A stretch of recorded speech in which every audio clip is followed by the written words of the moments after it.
Welcome everyone. Welcome to another lecture on our Excel series. Today we'll be looking at various ways by which we can move about in the Excel worksheet. We begin by knowing what an active cell is once again. Now I have clicked on cell A1 and my cell A1 is the active cell. One way to know the active cell is the thick borderline that envelope the cell.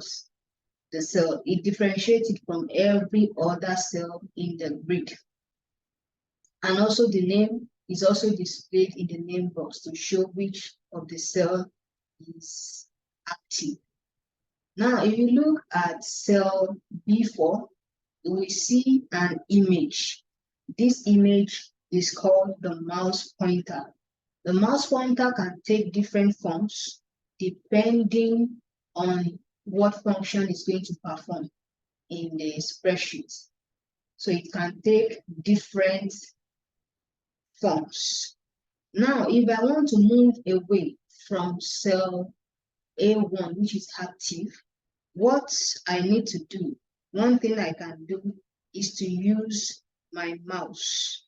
I can use the mouse to change which cell is active by moving the mouse pointer to the desired cell. Let's say I want to make cell F6 the active cell. I just move the mouse pointer to cell F6, then I will left click the button. That makes that cell active.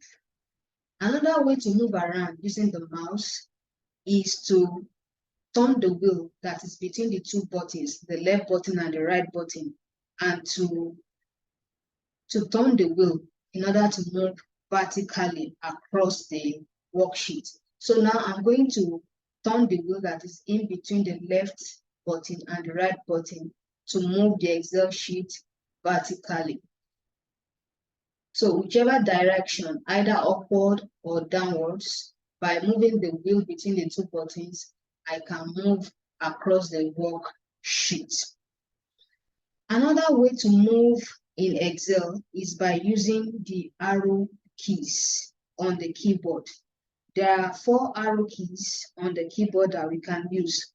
By pressing any of the arrow key, adjacent movement is going to be achieved, and the movement is going to be one cell at a time. For example, if I press the right arrow key, you will see that I'm moving one cell per time towards the right. And if I press the left arrow key, I'm going to be moving towards the left direction, one cell at a time. If I press the upward arrow key, I'm going to be moving in the upward direction, one cell at a time. Now I'm going to be pressing the downward arrow key to move me one cell at a time.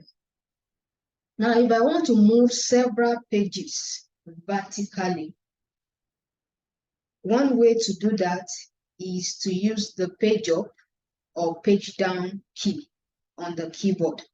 If I use the page up key, it's going to move the cells. It's going to move up vertically several lines. And if I use the page down, it's going to move the worksheets downward several lines. And that would be like almost a page movement. So now I want to press the page down key to see that it's going to move us downward several lines.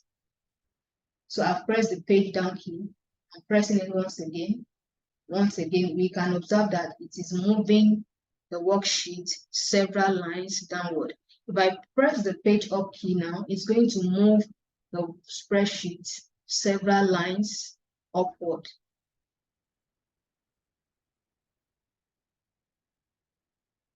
Okay. Another way to move in the Excel worksheet is to use Control and arrow key, pressing the two simultaneously. And by that, we are going to achieve either vertical or horizontal movement towards the opposite edge. For example, if I press Control and the right arrow key, I'm going to move to the extreme edge towards the right from cell A1 that is active here. So I'll do that now, Control and the right key. So it has moved me to the very last column that is available on this spreadsheet. So I know that the last column available on this spreadsheet is XFD. So if I want to return to cell A1, I can also use that control and the left arrow key. It's going to move me to the opposite edge of this cell XFD1. So that's what I have here. Control and the left arrow key brought me back to cell A1. In the same vein, if I want to see the very last row available in this spreadsheet, I can always press the control key and the down arrow key. So that is going to move me to the edge that is opposite this current active cell.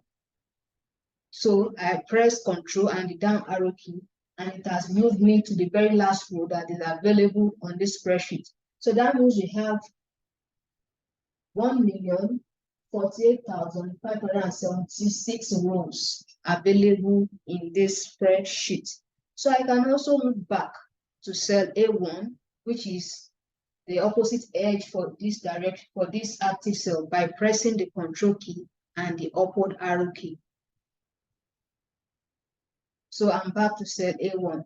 So what I'm saying there is, if you press control and any of the arrow key, it's going to move either horizontally or vertically to the opposite edge of the worksheet. And as you have seen, we can use this to determine the number of rows that is available in the spreadsheet and to know the last column that is available. Another way to move around the worksheet is through the scroll bar.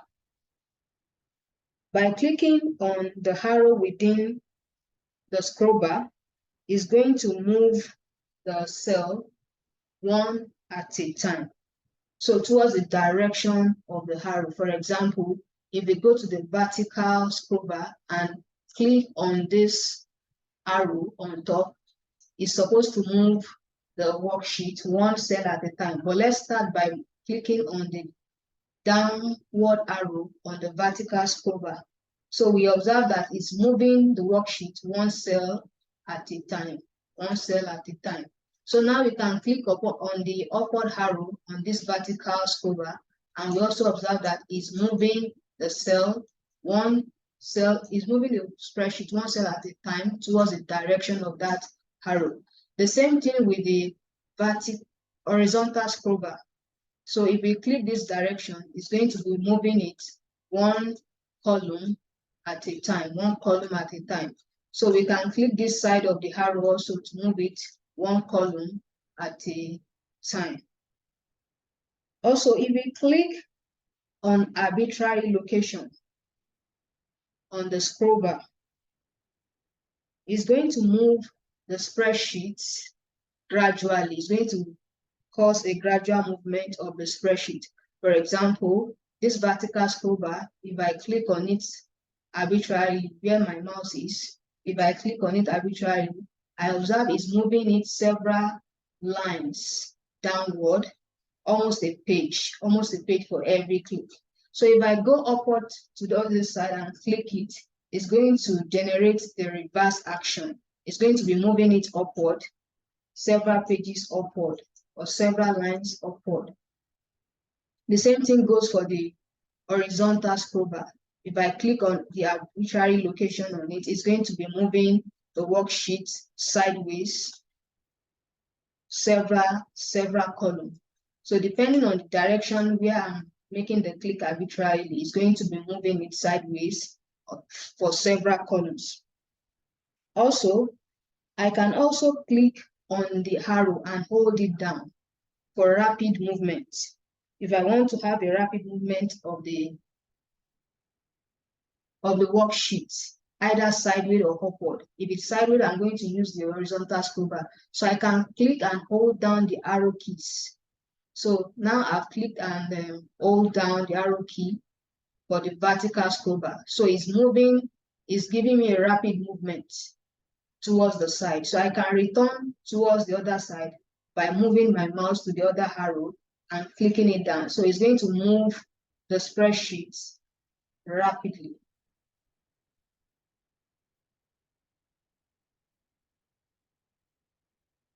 The same thing goes for the vertical scroll bar. If I click on the downward arrow, clicking on the downward arrow of the vertical scroll bar, let's see what happens, and holding it down. So we see that there is a vertical movement which is rapid. Vertical movement which is rapid. So I can return to the other direction. I can move rapidly in the other direction, which is also vertically. But moving upward the pages by clicking and holding the upward arrow on the vertical scroll bar. So we have rapid movement upward. So that is what happens when the arrow is clicked and held down. There will be rapid movement. To have a controlled movement, we can click on the scroll bar and hold it down and drag it towards the direction that we intend. So we have a more controlled movement. Like what I'm doing now, this is a vertical scroll bar, my mouse is on it, I'll click and hold it down and drag it to have a controlled movement towards the direction that I want. The same thing with the vertical scroll bar. If I click on the scroll bar and hold it down, I can move it in a way that I will have control over the movement towards the direction that I intend. Another way of moving on the Excel spreadsheet is to use the home key on the keyboard.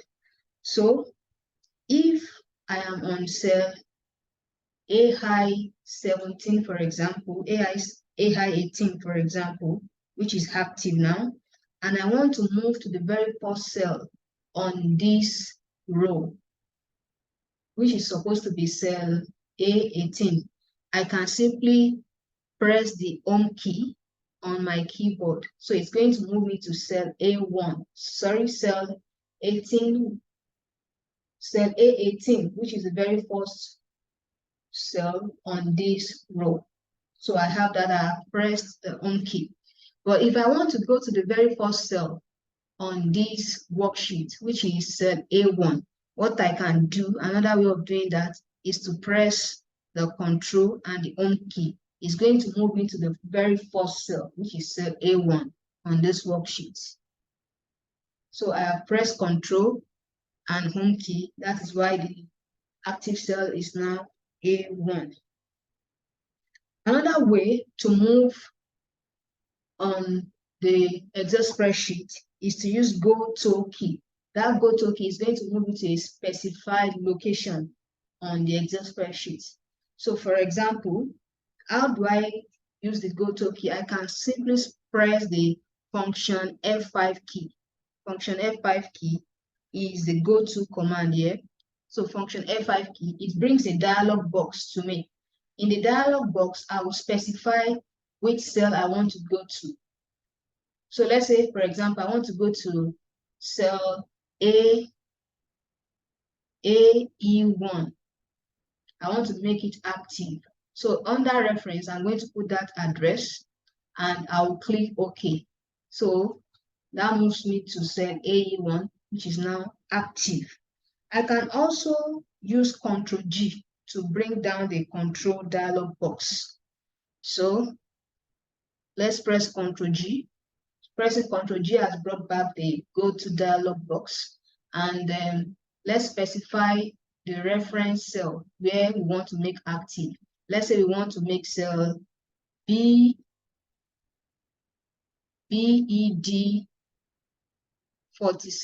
37 active. So that has been typed in the reference cell, and let's click OK. So now it has moved the active cell to the specified address. Another way of getting the go-to key is to go to the Home tab, make it active. So currently the Home tab is active. Then we go to the Editing menu and click the drop-down arrow. By clicking the drop-down arrow, we have some other options. So let's go to Find and Select to click the drop-down arrow there. So the menu that is displayed, we can see Go To as one of the menu options that are there. So by clicking on it, it's going to launch the Go To dialog box. So that's another way of getting the go-to dialog box. Then, as we have done in the two earlier cases, we specify the reference address. So in this case, let's say we are going to cell D52. So we then click OK. So it moves us to cell D52 that's made it active. So these are some of the ways by which we can move about in the Excel worksheet. And this marks the end of today's lecture. In the next lecture, we hope to look at some other interesting things that we can find helpful as we explore and use Excel for our various works. Thank you for joining us today.